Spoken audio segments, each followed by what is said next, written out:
नमस्कार खबरों के इस बुलेटिन में तुहाडा स्वागत है। मैं रमन शंकर। पहला पेश ने चोणवीं खबरां। उत्तराखंड पूरी तरह नाल योग लाभार्थियों को कोविड-19 वैक्सीन की पहली डोज लगाउण वाला राज बनिया। प्रधानमंत्री नरेंद्र मोदी ने इस उपलब्धि लई उत्तराखंड के लोगों को बधाई दी।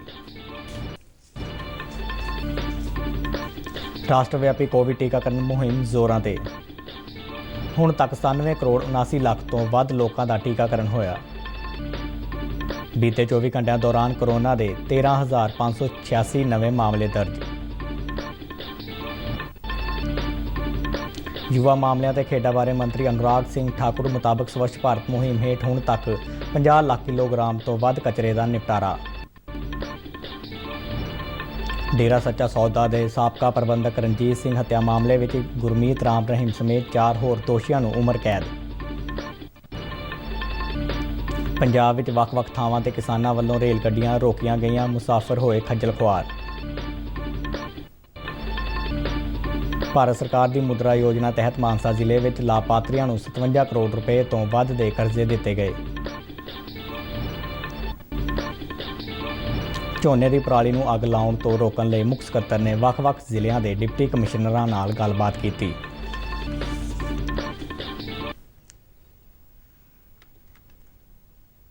ते हुण खबरां विस्तार नाल। प्रधानमंत्री नरेंद्र मोदी की अगवाई हेठ उत्तराखंड पूरी तरह नाल योग लाभार्थियों को कोविड-19 वैक्सीन की पहली डोज लगाउण वाला राज बन गया है। इस उपलब्धि ते प्रधानमंत्री ने एक ट्वीट राहीं देवभूमि उत्तराखंड के लोगों को बधाई दी है। उन्होंने कहा कि कोविड खिलाफ देश की लड़ाई में उत्तराखंड की यह उपलब्धि बेहद महत्वपूर्ण है। प्रधानमंत्री नरेंद्र मोदी ने आस प्रगटाई कि कोविड महामारी नाल लड़न में साडी वैक्सीनेशन मुहिम सब तो वध प्रभावी साबित होने वाली है और इस विच जन जन की हिस्सेदारी अहम है। कोविड महामारी का टाकरा करने लई राष्ट्रव्यापी टीकाकरण मुहिम जोरों ते चल रही है और कोरोना के नवे मामलों में लगातार कमी देखने को मिल रही है। पिछले 24 घंटिया दौरान कोरोना के 13,596 नवे मामले सामने आए हैं, जिस नाल सरगर्म मामलों की गिनती 1,99,694 हो गई है, जो कि पिछले 121 दिनों में सब तो घट है। बीते 24 घंटिया दौरान 12,05,162 लोगों का टीकाकरण किया गया, जिस नाल हुण तक टीकाकरण होए लोगों का आंकड़ा 97 करोड़ 79 लाख तो पार हो गया है। बीते 24 घंटिया दौरान 19,582 मरीज कोरोना तो मुक्त होए ने ते हुण तक 3 करोड़ 34 लाख 39,331 मरीज तंदुरुस्त हो चुके हैं। तंदुरुस्ती की दर वध के 98.12% हो गई है। इस दौरान केंद्र सरकार ने कहा है कि राज्यों और केंद्र शासित प्रदेशों को हुण तक 102 करोड़ तो वध टीके मुहैया करवाए गए हैं और राज्यों कोल हाले भी 10 करोड़ 72 लाख तो वध टीके बचे हुए हैं। कोरोना तो बुरी तरह प्रभावित रहे महाराष्ट्र सूबे तो भी राहत की खबर आ रही है। तकरीबन 18 महीनों मगरों कल पहला दिन सी जब सूबे में कोरोना करके कोई मौत नहीं हुई। मुंबई में तंदुरुस्ती की दर 97% तक पहुँच गई है। युवा मामलों ते खेडा बारे केंद्रीय मंत्री अनुराग सिंह ठाकुर ने स्वच्छ भारत मुहिम में योगदान पाने वास्ते नेहरू युवा केंद्र संगठन के वलंटियरों की शलाघा की है। उन्होंने कहा कि 1 अक्तूबर तो शुरू हुई स्वच्छ भारत मुहिम हेठ हुण तक देश भर में 50 लाख किलोग्राम तो वध का कचरा इकट्ठा किया जा चुका है। ये मुहिम इस महीने के अंत तक देश के 744 जिलों के 6 लाख पिंडों में चलनी है। डेरा सच्चा सौदा के साबका प्रबंधक रणजीत सिंह हत्या मामले में पंचकुला की CBI अदालत ने मुख दोषी गुरमीत राम रहीम समेत होरना 4 दोषियों को उम्र कैद की सज़ा सुनाई है। इस तो इलावा गुरमीत राम रहीम को 31 लाख और होरना 50-50 हज़ार रुपए का जुर्माना भी भरना होगा। मृतक रणजीत सिंह के परिवार को तकरीबन 19 साल बाद इंसाफ मिला है। पंजाब सरकार राज के सारे पिंडों में जल सप्लाई स्कीमां लई इस साल 1 अक्तूबर तो मुफ्त बिजली मुहैया करवाएगी। मुख्यमंत्री चरणजीत सिंह चन्नी की प्रधानगी हेठ चंडीगढ़ में अज हुई मंत्रिमंडल की मीटिंग दौरान यह फैसला लिया गया। एक सरकारी बुलारे ने दस्सिया कि इस नाल राज के खजाने ते सालाना 440 करोड़ रुपए का बोझ पवेगा।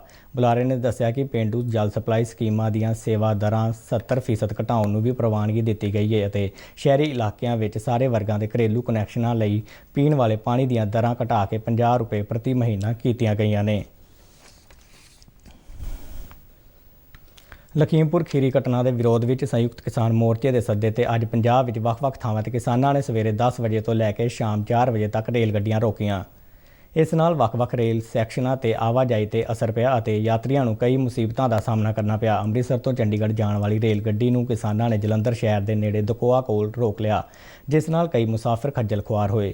ਗੱਡੀ ਦੇ ਇੱਕ ਮੁਸਾਫਿਰ ਮੁਕੇਸ਼ ਨੇ ਦੱਸਿਆ ਕਿ ਉਹ ਬੈਂਕ 'ਚ ਕੰਮ ਕਰਦੇ ਨੇ ਅਤੇ ਇਸ ਰੇਲ ਰੋਕੂ ਅੰਦੋਲਨ ਬਾਰੇ ਜਾਣਕਾਰੀ ਨਾ ਹੋਣ ਤੇ ਰਸਤੇ ਵਿੱਚ ਹੀ ਫਸ ਗਏ। ਭਾਰਤ ਸਰਕਾਰ ਵੱਲੋਂ ਬੇਰੁਜ਼ਗਾਰਾਂ ਨੂੰ ਰੁਜ਼ਗਾਰ ਦੇਣ ਲਈ ਸ਼ੁਰੂ ਕੀਤੀ ਗਈ ਮੁਦਰਾ ਯੋਜਨਾ ਮਾਨਸਾ ਜ਼ਿਲ੍ਹੇ ਵਿੱਚ ਸਫਲਤਾ ਨਾਲ ਲਾਗੂ ਕੀਤੀ ਜਾ ਰਹੀ ਹੈ। ਜ਼ਿਲ੍ਹੇ ਦੇ ਵੱਖ-ਵੱਖ ਬੈਂਕਾਂ ਨੇ ਮੁਦਰਾ ਯੋਜਨਾ ਤਹਿਤ ਲਾਭਪਾਤਰੀਆਂ ਨੂੰ 57 ਕਰੋੜ ਰੁਪਏ ਤੋਂ ਵੱਧ ਦੇ ਕਰਜ਼ ਦਿੱਤੇ ਨੇ। ਪਿਛਲੇ 3 ਮਹੀਨਿਆਂ ਵਿੱਚ ਹੀ 5 ਕਰੋੜ ਰੁਪਏ ਤੋਂ ਵੱਧ ਦੇ 394 ਲੋਨ ਕੀਤੇ ਗਏ ਨੇ। ਜ਼ਿਲ੍ਹੇ ਦੇ ਲੀਡ ਬੈਂਕ ਮੈਨੇਜਰ ਕਮਲ ਗਰਗ ਨੇ ਸਾਡੇ ਨੁਮਾਇੰਦੇ ਰਾਜੇਸ਼ ਗੁਪਤਾ ਨੂੰ ਦੱਸਿਆ ਕਿ ਮੌਜੂਦਾ ਮਾਲੀ ਸਾਲ ਲਈ 2000 ਲੋਨ ਕਰਨ ਦਾ ਟੀਚਾ ਹੈ ਅਤੇ ਜਿਸ ਨੂੰ ਹਾਸਲ ਕਰਨ ਲਈ ਇੱਕ ਮੁਹਿੰਮ ਦੀ ਸ਼ੁਰੂਆਤ ਕੀਤੀ ਗਈ ਹੈ। ਭਾਰਤ ਸਰਕਾਰ ਦੀ ਇਸ ਮੁਦਰਾ ਯੋਜਨਾ ਤਹਿਤ ਬੈਂਕਾਂ ਤੋਂ ਲੋਨ ਹਾਸਲ ਕਰਨ ਵਾਲੇ ਨੌਜਵਾਨਾਂ ਵਿੱਚ ਬੇहद ਖੁਸ਼ੀ ਵੇਖਣ ਨੂੰ ਮਿਲ ਰਹੀ ਹੈ। ਲਾਭਪਾਤਰੀਆਂ ਦੀਪ ਸਿੰਘ, ਮਨਜੀਤ ਸਿੰਘ, ਸੁਰਜੀਤ ਸਿੰਘ ਅਤੇ ਗੁਰਮੇਲ ਸਿੰਘ ਨੇ ਦੱਸਿਆ ਕਿ ਇਸ ਯੋਜਨਾ ਰਾਹੀਂ ਉਹਨਾਂ ਬੈਂਕਾਂ ਤੋਂ ਲੋਨ ਲਿਆਏ ਅਤੇ ਆਪਣੇ ਕਾਰੋਬਾਰ ਵਿੱਚ ਵਾਧਾ ਕਰਕੇ ਪਰਿਵਾਰ ਦਾ ਗੁਜ਼ਾਰਾ ਬਿਹਤਰ ਢੰਗ ਨਾਲ ਚਲਾ ਰਹੇ ਨੇ। ਮੋਦੀ ਸਰਕਾਰ ਦਾ ਧੰਨਵਾਦ ਕਰਦਿਆਂ ਉਹਨਾਂ ਕਿਹਾ ਕਿ ਅਜਿਹੀਆਂ ਯੋਜਨਾਵਾਂ ਅੱਗੇ ਵੀ ਚੱਲਦੀਆਂ ਰਹਿਣੀਆਂ ਚਾਹੀਦੀਆਂ ਨੇ ਤਾਂ ਜੋ ਹੋਰ ਬੇਰੁਜ਼ਗਾਰ ਵੀ ਇਹਨਾਂ ਤੋਂ ਲਾਭ ਲੈ ਸਕਣ। ਗੌਰਮੈਂਟ ਆਫ ਇੰਡੀਆ ਵੱਲੋਂ ਛੋਟੇ ਕਾਰੋਬਾਰੀਆਂ ਵਾਸਤੇ ਸੈਲਫ ਇੰਪਲਾਇਮੈਂਟ ਜਨਰੇਸ਼ਨ ਵਾਸਤੇ ਇੱਕ ਲੋਨ ਸਕੀਮ ਸ਼ੁਰੂ ਕੀਤੀ ਗਈ ਹੈ, ਪ੍ਰਧਾਨ ਮੰਤਰੀ ਮੁਦਰਾ ਯੋਜਨਾ।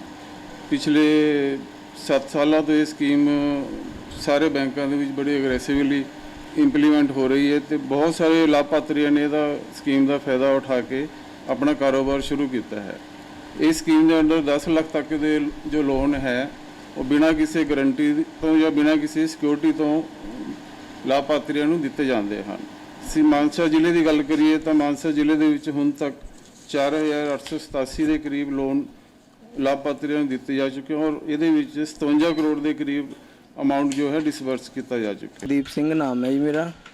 ਮਾਨਸਾ ਤੋਂ ਲੱਕੀ ਸਿਲਾਈ ਮਸ਼ੀਨ ਦੁਕਾਨ ਚਲਾ ਰਹੇ ਹਾਂ ਅਸੀਂ। ਪਹਿਲਾਂ ਛੋਟਾ ਕੰਮ ਸੀ, ਫਿਰ ਸਰਕਾਰ ਦੁਆਰਾ ਦਿੱਤੀਆਂ ਸਹੂਲਤਾਂ ਜਿਵੇਂ ਮੁਦਰਾ ਲੋਨ, ਇਹਦੀ ਸਹਾਇਤਾ ਨਾਲ ਅਸੀਂ ਆਪਦਾ ਕਾਰੋਬਾਰ ਵਧਾਇਆ ਹੈ ਜੀ।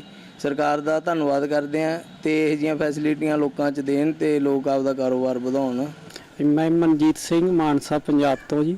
ਮੈਂ ਬੈਂਕ ਦੇ ਵਿੱਚੋਂ ਮੁਦਰਾ ਲੋਨ ਲਿਆ ਸੀ, ਜਿਸ ਨਾਲ ਮੈਂ ਆਪਦਾ ਕਾਰੋਬਾਰ ਜਿਹੜਾ ਛੋਟਾ ਸੀ ਉਹਨੂੰ ਹੋਰ ਵਧਾਇਆ ਗਾ। ਇਨਕਮ ਵਧੀਆ, ਜਿਹਦੇ ਨਾਲ ਮੈਂ ਆਪਦੇ ਪਰਿਵਾਰ ਦਾ ਪਾਲਣ ਪੋਸ਼ਣ ਸਹੀ ਢੰਗ ਨਾਲ ਵਧੀਆ ਕਰਨ ਲੱਗ ਗਿਆ ਹਾਂ।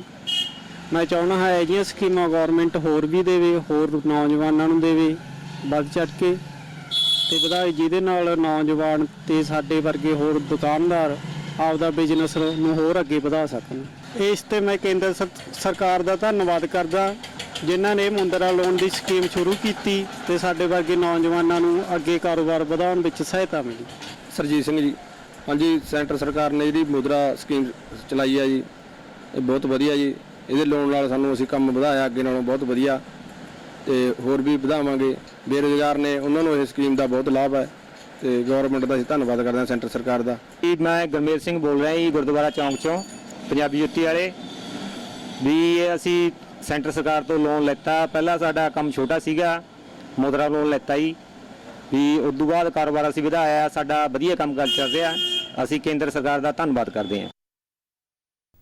ਪੰਜਾਬ ਵਿੱਚ ਝੋਨੇ ਦੀ ਪਰਾਲੀ ਨੂੰ ਅੱਗ ਲਗਾਉਣ ਤੋਂ ਰੋਕਣ ਲਈ ਮੁੱਖ ਸਕੱਤਰ ਅਨਿਰੁੱਧ ਤਿਵਾੜੀ ਨੇ ਅੱਜ ਵੱਖ-ਵੱਖ ਜ਼ਿਲ੍ਹਿਆਂ ਦੇ ਡਿਪਟੀ ਕਮਿਸ਼ਨਰਾਂ ਨਾਲ ਵੀਡੀਓ ਕਾਨਫਰੰਸ ਕੀਤੀ।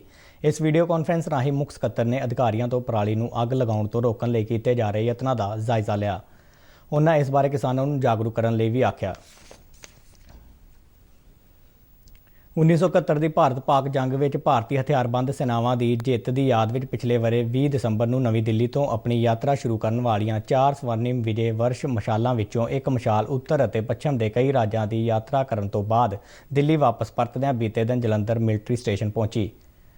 ਉਤਸਵ ਦੀ ਸ਼ੁਰੂਆਤ ਪੱਛਮੀ ਕਮਾਂਡ ਦੇ GOC ਇਨ ਸੀ ਲੈਫਟੀਨੈਂਟ ਜਨਰਲ RP ਸਿੰਘ ਨੇ ਲੈਫਟੀਨੈਂਟ ਜਨਰਲ ਸੀ ਬਾਂਸੀ ਪਨੋਪਾ ਵੱਲੋਂ ਮਾਤ ਭੂਮੀ ਦੀ ਰੱਖਿਆ ਲਈ ਆਪਣੀਆਂ ਜਾਨਾਂ ਦੇਣ ਵਾਲੇ ਬਹਾਦਰ ਸਿਪਾਹੀਆਂ ਨੂੰ ਬਜਰਾ ਸ਼ੌਰਿਆ ਸਥਲ ਵਿਖੇ ਸ਼ਰਧਾ ਦੇ ਫੁੱਲ ਭੇਂਟ ਕਰਨ ਨਾਲ ਹੋਈ। ਇਸ ਤੋਂ ਬਾਅਦ ਕਟੋਚ ਸਟੇਡੀਅਮ ਵਿੱਚ ਲੈਫਟੀਨੈਂਟ ਜਨਰਲ RP ਸਿੰਘ ਨੇ ਬਜਰਾ ਸਾਈਕਲ ਰੈਲੀ ਦਾ ਸਵਾਗਤ ਕੀਤਾ। ਇਹ ਸਾਈਕਲ ਰੈਲੀ ਅਟਾਰੀ ਸਰਹੱਦ ਤੋਂ ਸ਼ੁਰੂ ਹੋਈ ਸੀ ਤੇ 888 ਕਿਲੋਮੀਟਰ ਦੀ ਦੂਰੀ ਤੈਅ ਕਰਕੇ ਜਲੰਧਰ ਕੈਂਟ ਪਹੁੰਚੀ ਸੀ।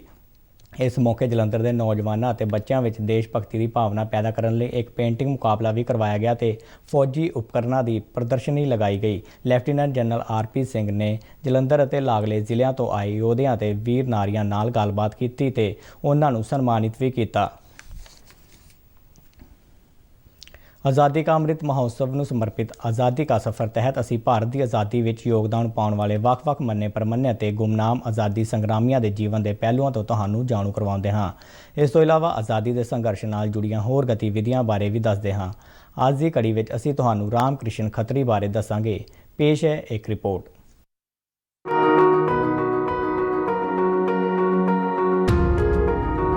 18 ਅਕਤੂਬਰ ਨੂੰ ਰਾਮ ਕ੍ਰਿਸ਼ਨ ਖੱਤਰੀ ਦੀ ਬਰਸੀ ਏ। ਉਹਨਾਂ ਦਾ ਜਨਮ 1902 ਵਿੱਚ ਮਹਾਰਾਸ਼ਟਰ ਦੇ ਬੁਲਢਾਣਾ ਜ਼ਿਲ੍ਹੇ ਵਿੱਚ ਹੋਇਆ ਸੀ। ਆਪਣੇ ਵਿਦਿਆਰਥੀ ਜੀਵਨ ਤੋਂ ਹੀ ਰਾਮ ਕ੍ਰਿਸ਼ਨ ਖੱਤਰੀ ਬਾਲ ਗੰਗਾਧਰ ਤਿਲਕ ਤੋਂ ਪ੍ਰਭਾਵਿਤ ਸਨ। ਉਹਨਾਂ ਨੇ ਉਦਾਸੀਨ ਮੰਡਲ ਦੀ ਸਥਾਪਨਾ ਕੀਤੀ, ਜਿੱਥੇ ਉਹਨਾਂ ਨੂੰ ਮਹੰਤ ਗੋਬਿੰਦ ਪ੍ਰਕਾਸ਼ ਦੇ ਨਾਮ ਨਾਲ ਜਾਣਿਆ ਜਾਂਦਾ ਸੀ। ਰਾਮ ਕ੍ਰਿਸ਼ਨ ਖੱਤਰੀ ਹਿੰਦੁਸਤਾਨ ਰਿਪਬਲਿਕ ਐਸੋਸੀਏਸ਼ਨ ਵਿੱਚ ਸ਼ਾਮਲ ਹੋ ਗਏ ਸਨ। ਉੱਥੇ ਰਾਮ ਪ੍ਰਸਾਦ ਬਿਸਮਿਲ ਨੇ ਉਹਨਾਂ ਨੂੰ ਉੱਤਰ ਪ੍ਰਦੇਸ਼ ਅਤੇ ਮੱਧ ਪ੍ਰਦੇਸ਼ ਵਿੱਚ ਐਸੋਸੀਏਸ਼ਨ ਦੇ ਫੈਲਾਅ ਦੀ ਜ਼ਿੰਮੇਵਾਰੀ ਸੌਂਪੀ। ਕਾਕੋਰੀ ਡਕੈਤੀ ਤੋਂ ਬਾਅਦ ਰਾਮ ਕ੍ਰਿਸ਼ਨ ਖੱਤਰੀ ਨੂੰ ਪੁਣੇ ਤੋਂ ਗ੍ਰਿਫਤਾਰ ਕਰ ਲਿਆ ਗਿਆ ਅਤੇ ਲਖਨਊ ਦੀ ਜੇਲ੍ਹ ਵਿੱਚ ਭੇਜ ਦਿੱਤਾ ਗਿਆ। ਉਹਨਾਂ ਤੇ ਕਈ ਮੁਕੱਦਮੇ ਚਲਾਏ ਗਏ ਅਤੇ ਉਹਨਾਂ ਨੂੰ ਕਾਕੋਰੀ ਡਕੈਤੀ ਵਿੱਚ ਸ਼ਾਮਲ ਹੋਣ ਲਈ 10 ਸਾਲ ਕੈਦ ਦੀ ਸਜ਼ਾ ਸੁਣਾਈ ਗਈ।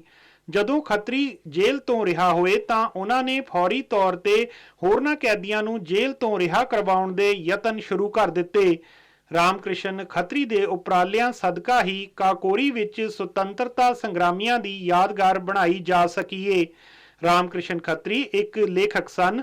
ਉਹਨਾਂ ਦੀ ਕਿਤਾਬ ਸ਼ਹੀਦਾਂ ਦੀ ਛਾਇਆ ਨਾਗਪੁਰ ਵਿੱਚ ਪ੍ਰਕਾਸ਼ਿਤ ਹੋਈ ਸੀ। ਉਹਨਾਂ ਕਾਕੋਰੀ ਸ਼ਹੀਦ ਸਮ੍ਰਿਤੀ ਕਿਤਾਬ ਵੀ ਲਿਖੀ।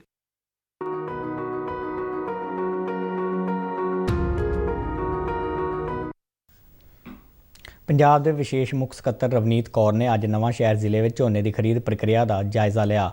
ਉਹਨਾਂ ਕਿਹਾ ਕਿ ਪੰਜਾਬ ਸਰਕਾਰ ਕਿਸਾਨਾਂ ਦੀ ਫਸਲ ਦਾ ਦਾਣਾ ਖਰੀਦੇਗੀ ਅਤੇ ਇਸ ਖਰੀਦ ਪ੍ਰਕਿਰਿਆ ਦੌਰਾਨ ਕਿਸਾਨਾਂ ਨੂੰ ਕੋਈ ਮੁਸ਼ਕਲ ਨਹੀਂ ਆਉਣ ਦਿੱਤੀ ਜਾਵੇਗੀ। ਉਹਨਾਂ ਜ਼ਿਲ੍ਹੇ ਵਿੱਚ ਖਰੀਦ ਪ੍ਰਕਿਰਿਆ ਦਾ ਜਾਇਜ਼ਾ ਲੈਂਦਿਆਂ ਅਧਿਕਾਰੀਆਂ ਨੂੰ ਲੋੜੀਂਦੇ ਦਿਸ਼ਾ ਨਿਰਦੇਸ਼ ਵੀ ਦਿੱਤੇ।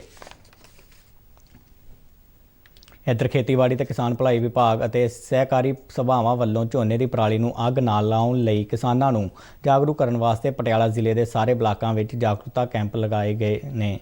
ਜ਼ਿਲ੍ਹੇ ਦੇ ਮੁੱਖ ਖੇਤੀਬਾੜੀ ਅਫਸਰ ਜਸਵਿੰਦਰਪਾਲ ਸਿੰਘ ਗਰੇਵਾਲ ਨੇ ਦੱਸਿਆ ਕਿ ਇਹਨਾਂ ਕੈਂਪਾਂ ਰਾਹੀਂ ਕਿਸਾਨਾਂ ਨੂੰ ਪਰਾਲੀ ਨੂੰ ਅੱਗ ਲਾਉਣ ਨਾਲ ਵੱਧ ਰਹੇ ਵਾਤਾਵਰਣ ਪ੍ਰਦੂਸ਼ਣ ਦੇ ਮਾੜੇ ਪ੍ਰਭਾਵਾਂ ਬਾਰੇ ਦੱਸਿਆ ਜਾ ਰਿਹਾ ਹੈ। ਉਹਨਾਂ ਕਿਹਾ ਕਿ ਕਿਸਾਨਾਂ ਨੂੰ ਇਹ ਜਾਣਕਾਰੀ ਦਿੱਤੀ ਜਾ ਰਹੀ ਹੈ ਕਿ ਪਰਾਲੀ ਦਾ ਨਿਪਟਾਰਾ ਖੇਤ ਵਿੱਚ ਹੀ ਕਰਨ ਨਾਲ ਜ਼ਮੀਨ ਦੀ ਪਾਣੀ ਜਜ਼ਬ ਕਰਨ ਦੀ ਸਮਰੱਥਾ ਵਿੱਚ ਵਾਧਾ ਹੁੰਦਾ ਹੈ ਅਤੇ ਵਾਤਾਵਰਣ ਦੀ ਸ਼ੁੱਧਤਾ ਵੀ ਕਾਇਮ ਰਹਿੰਦੀ ਹੈ। ਜਲੰਧਰ ਫਗਵਾੜਾ ਹਾਈਵੇ ਤੇ ਧੰਨੋਵਾਲੀ ਇਲਾਕੇ ਨੇੜੇ ਅੱਜ ਸਵੇਰੇ ਇੱਕ ਤੇਜ਼ ਰਫ਼ਤਾਰ ਕਾਰ ਨੇ 2 ਕੁੜੀਆਂ ਨੂੰ ਟੱਕਰ ਮਾਰੀ, ਜਿਸ ਨਾਲ ਇੱਕ ਕੁੜੀ ਦੀ ਮੌਕੇ ਤੇ ਹੀ ਮੌਤ ਹੋ ਗਈ ਜਦਕਿ ਦੂਸਰੀ ਗੰਭੀਰ ਤੌਰ ਤੇ ਜ਼ਖਮੀ ਹੋ ਗਈ। ਘਟਨਾ ਵੇਲੇ ਇਹ ਦੋਵੇਂ ਕੁੜੀਆਂ ਸੜਕ ਪਾਰ ਕਰ ਰਹੀਆਂ ਸਨ। ਜਲੰਧਰ ਸੈਂਟਰਲ ਇਲਾਕੇ ਦੇ ACP ਬਲਵਿੰਦਰ ਇਕਬਾਲ ਸਿੰਘ ਨੇ ਦੱਸਿਆ ਕਿ ਕਾਰ ਅਤੇ ਡਰਾਈਵਰ ਦਾ ਪਤਾ ਲਗਾਇਆ ਜਾ ਰਿਹਾ ਹੈ। ਇਹ ਕਾਰ ਓਵਰ ਸਪੀਡ ਸੀ ਅਤੇ ਕਾਨੂੰਨ ਤਹਿਤ ਬਣਦੀ ਕਾਰਵਾਈ ਕੀਤੀ ਜਾਵੇਗੀ। ਇਸ ਘਟਨਾ ਤੋਂ ਬਾਅਦ ਲੋਕਾਂ ਨੇ ਹਾਈਵੇ ਤੇ ਜਾਮ ਲਗਾ ਦਿੱਤਾ ਅਤੇ ਕਾਰ ਚਾਲਕ ਖਿਲਾਫ ਤੁਰੰਤ ਕਾਰਵਾਈ ਦੀ ਮੰਗ ਕੀਤੀ। ਕਾਰ ਚਾਲਕ ਇੱਕ ਪੁਲਿਸ ਇੰਸਪੈਕਟਰ ਦੱਸਿਆ ਜਾਂਦਾ ਹੈ। ਸਿੱਖ ਰੈਜੀਮੈਂਟਲ ਸੈਂਟਰ ਰਾਮਗੜ੍ਹ ਛਾਉਣੀ ਵਿਖੇ ਯੂਨਿਟ ਹੈੱਡਕੁਆਰਟਰ ਕੋਟੇ ਤਹਿਤ ਹੋਣ ਵਾਲੀ ਭਰਤੀ ਰੈਲੀ ਲਈ ਸੰਯੁਕਤ ਦਾਖਲਾ ਪ੍ਰਕਿਰਿਆ ਨੂੰ ਰੱਦ ਕਰ ਦਿੱਤਾ ਗਿਆ ਹੈ। ਭਾਰਤੀ ਫੌਜ ਦੇ ਬੁਲਾਰੇ ਨੇ ਜਲੰਧਰ ਵਿੱਚ ਦੱਸਿਆ ਕਿ ਪ੍ਰੀਖਿਆ ਲਈ ਨਵੀਂ ਤਰੀਕ ਦਾ ਐਲਾਨ ਬਾਅਦ ਵਿੱਚ ਕੀਤਾ ਜਾਵੇਗਾ। ਪ੍ਰਧਾਨ ਮੰਤਰੀ ਨਰਿੰਦਰ ਮੋਦੀ ਨੇ 31 ਅਕਤੂਬਰ ਨੂੰ ਹੋਣ ਵਾਲੇ ਮਨ ਕੀ ਬਾਤ ਪ੍ਰੋਗਰਾਮ ਲਈ ਦੇਸ਼ ਵਾਸੀਆਂ ਨੂੰ ਆਪਣੇ ਵਿਚਾਰ ਸਾਂਝੇ ਕਰਨ ਦਾ ਸੱਦਾ ਦਿੱਤਾ ਹੈ। ਆਪਣੇ ਟਵੀਟ ਵਿੱਚ ਉਹਨਾਂ ਕਿਹਾ ਕਿ ਤੁਸੀਂ ਸਾਰੇ ਇਸ ਮਹੀਨੇ ਦੀ ਮਨ ਕੀ ਬਾਤ ਕੜੀ ਲਈ ਆਪਣੇ ਵਿਚਾਰ ਸਾਂਝੇ ਕਰ ਸਕਦੇ ਹੋ। ਨਮੋ ਐਪ MyGov ਓਪਨ ਫੋਰਮ ਰਾਹੀਂ ਜਾਂ ਫਿਰ 1800117800 ਤੇ ਫੋਨ ਕਰਕੇ ਆਪਣਾ ਸੁਨੇਹਾ ਰਿਕਾਰਡ ਕਰਵਾਇਆ ਜਾ ਸਕਦਾ ਹੈ। 31 ਅਕਤੂਬਰ ਨੂੰ ਪ੍ਰਸਾਰਿਤ ਹੋਣ ਵਾਲਾ ਮਨ ਕੀ ਬਾਤ ਪ੍ਰੋਗਰਾਮ ਇਸ ਕੜੀ ਦਾ 82ਵਾਂ ਪ੍ਰੋਗਰਾਮ ਹੋਵੇਗਾ। ਆਕਾਸ਼ਵਾਣੀ ਤੇ ਬਹੁਤ ਚਰਚਿਤ ਪ੍ਰੋਗਰਾਮ ਮਨ ਕੀ ਬਾਤ ਤਹਿਤ ਪ੍ਰਧਾਨ ਮੰਤਰੀ ਜਿੱਥੇ ਆਪਣੀ ਸਰਕਾਰ ਦੇ ਪ੍ਰੋਗਰਾਮਾਂ, ਨੀਤੀਆਂ ਤੇ ਭਲਾਈ ਯੋਜਨਾਵਾਂ ਬਾਰੇ ਆਪਣੇ ਮਨ ਕੀ ਗੱਲ ਕਰਦੇ ਨੇ, ਉੱਥੇ ਦੇਸ਼ ਭਰ ਵਿੱਚ ਵੱਖ-ਵੱਖ ਵਰਗਾਂ ਅਤੇ ਵੱਖ-ਵੱਖ ਖਿੱਤਿਆਂ ਵਿੱਚ ਕੰਮ ਕਰਨ ਵਾਲੇ ਲੋਕਾਂ ਦਾ ਚਰਚਾ ਕਰਦੇ ਨੇ, ਜਿਸ ਕਾਰਨ ਮਨ ਕੀ ਬਾਤ ਪ੍ਰੋਗਰਾਮ ਹੋਰ ਜ਼ਿਆਦਾ ਹਰਮਨ ਪਿਆਰਾ ਹੋ ਗਿਆ ਹੈ। ਇਸ ਦੇ ਨਾਲ ਹੀ ਖਬਰਾਂ ਦਾ ਇਹ ਬੁਲੇਟਿਨ ਖਤਮ ਹੁੰਦਾ ਹੈ। ਨਮਸਕਾਰ।